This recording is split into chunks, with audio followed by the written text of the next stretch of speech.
Estamos con Walter del Clavero, secretario general de ATE Moreno. Bueno, parece que se terminó un proceso que se fue complicando con el transcurso de los meses. Walter, ¿qué tal? ¿Cómo estás? Buenas noches. ¿Qué tal? Buenas noches. Sí, te referís al pedido lógico que se hace por el convenio colectivo, el derecho que tiene cada compañero o compañera de estabilidad laboral. En este caso, lo decimos siempre desde el Estado, el pase a planta permanente.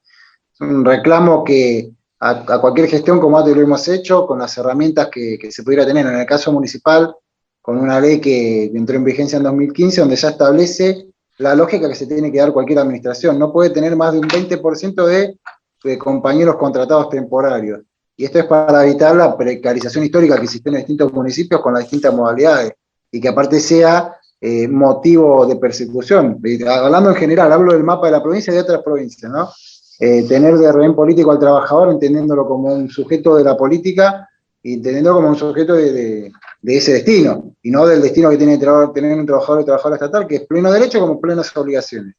Tener la vocación de respuesta de un Estado presente hacia la comunidad, que es lo primero que tiene que velar un trabajador y trabajadora municipal, en este caso. Bueno, para no ir con tantos preámbulos, decir que después de un proceso extenso, desde que empezamos a delinear en la paritaria de octubre cuáles eran los reclamos urgentes o lo que menos puede esperar un trabajador, es el tema de la estabilidad laboral, además de pedir también que se equipare el tema de las 40 horas, pedir la recategorización, o sea, que haya avances concretos en la carrera.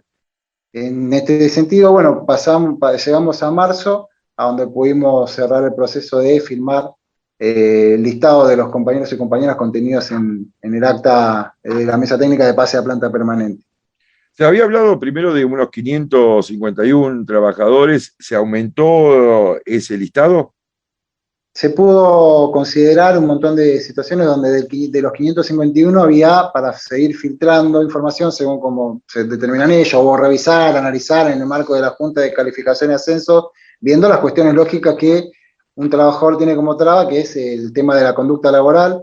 En esto hablamos de la inasistencia, si tiene algún sumario, cuestiones, digamos, que realmente puedan empantanar este derecho que tienen los compañeros después de un tiempo de temporario de pasar como derecho adquirido, entendemos que es el pase a planta, pero bueno, era 551, después se redujo ese número en las últimas conversaciones, nosotros entendíamos que no podía hacer eso, que ese era un piso, más allá de que entendíamos que también había más compañeros. Bueno, después de fruto de los reclamos que hicimos los distintos sindicatos que estamos en la mesa paritaria y en la mesa técnica, se logró elevar al número de 570 compañeros y compañeras en este pase a planta, y quedó un remanente de algunos compañeros y compañeras por distintas situaciones observadas por la Junta de Calificación en el marco de lo que observa las trabajadoras y los responsables del área de recursos humanos, ¿no? Donde, bueno, estamos viendo algunas cuestiones, más que de sumario, tiene que ver con el famoso decreto, le terminamos denominando los rojos, ¿no? El famoso decreto de inicio de gestión que anulaba, por entender de parte de la gestión, el procedimiento estaba hecho con viciado de nulidad, se anulaban las plantas,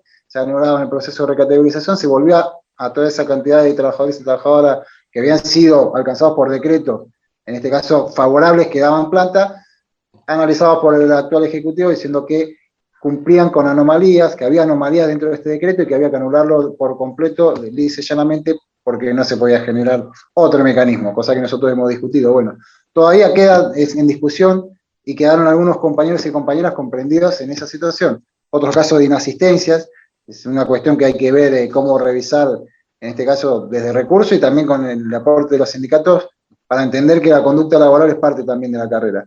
Así como reclamamos justamente los derechos, también tenemos que entender que nuestra obligación como trabajador y trabajadora es estar a la hora del día, si hay que tener en asistencia por una cuestión lógica de salud, por una cuestión familiar, se tiene que justificar debidamente. No hay que confiar en los acuerdos políticos, nosotros lo vivimos resaltando, no hay que confiar con los acuerdos que se tenga con los distintos jefes, encargados de servicio, porque eso, digamos, es, como se dice, ¿no? En el folclore, pan para hoy, hambre para mañana.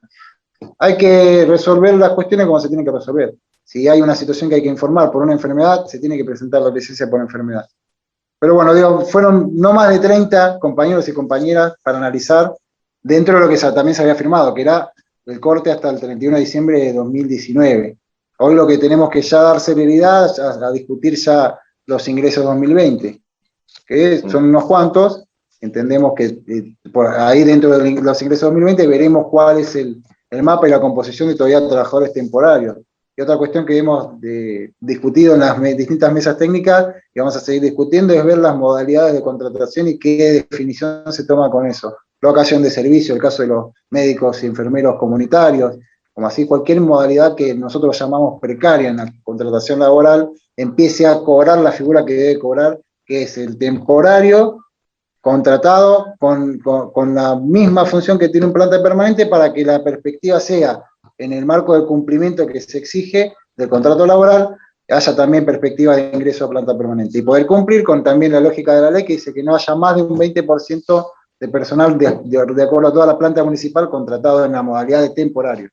Claro, porque tocaste un tema muy sensible, un 2020 que está marcado por el tema de la pandemia y que es el personal de la salud, que se tuvo que reforzar esa área y las contrataciones no fueron justamente, digamos, lo que uno espera del Estado, digo, una estabilidad laboral y terminan precarizando a los trabajadores, es decir, aquello que el Estado persigue a través del Ministerio de Trabajo, lo termina haciendo los estados. Es una discusión de muchos años, ¿no? Que con cada gestión se va repitiendo, digamos, el Ministerio de Trabajo tendrá o a veces tiene o no poder de policía para regular el empleo privado, pero en el caso del Estado se necesita una entidad tercera que vaya por fuera de las entidades sindicales y del Estado, porque el Ministerio de Trabajo es parte. Entonces es muy difícil que tenga poder de policía para con su propia estructura orgánica. Esa es una discusión que emana de la propia ley nacional que tenemos que rige la paritaria nacional, hablando de los trabajadores y trabajadoras estatales. Tenemos una ley de paritaria nacional, después tenemos convenios marcos en distintas provincias, y en la provincia de Buenos Aires tenemos una ley que rige también que haya paritarias, pero claramente cuando hay un conflicto de esa raíz, la forma de dirimirlo no va a ser, lamentablemente, por intermedio del ministerio, pero sí mediante la lucha, mediante el reclamo y mediante tener mesas de discusión donde se pueda poner estas cuestiones y que también que haya buena recepción y voluntad política de parte del Ejecutivo de resolverlas. Sí, es muy sensible y lo estamos discutiendo en todos los tres niveles del Estado. Fundamentalmente la provincia dotó muchísimo los hospitales, dotó de mucho ingreso de personal porque estaban congelados, no hay que decir que se está inflando. Hay un relato que hay que desmentirlo, que se infla y que se hace un estado elefantesco.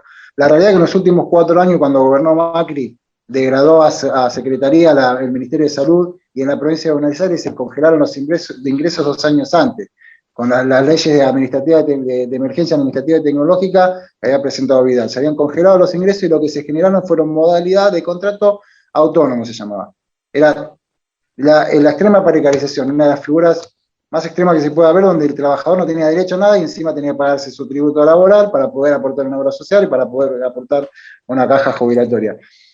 Lo que le pedimos al Estado, en este caso, donde entendemos que hay mayor recepción a entender los reclamos de cada trabajador y trabajadora, es que las modalidades que se han dado se formalicen. Es una discusión que se ha dado con Axel Kicillof, donde en nuestro gremio ha pedido constantemente y pide que se formalicen los ingresos por las becas de contingencia, la beca IRA, la beca de COVID, todos los ingresos que cubren salud. De la misma manera, estamos pidiendo en el Estado municipal que tanto el área de salud como las demás áreas que son esenciales, que atienden cuestiones muy sensibles a la población de Moreno, tengan esa misma perspectiva y lógica.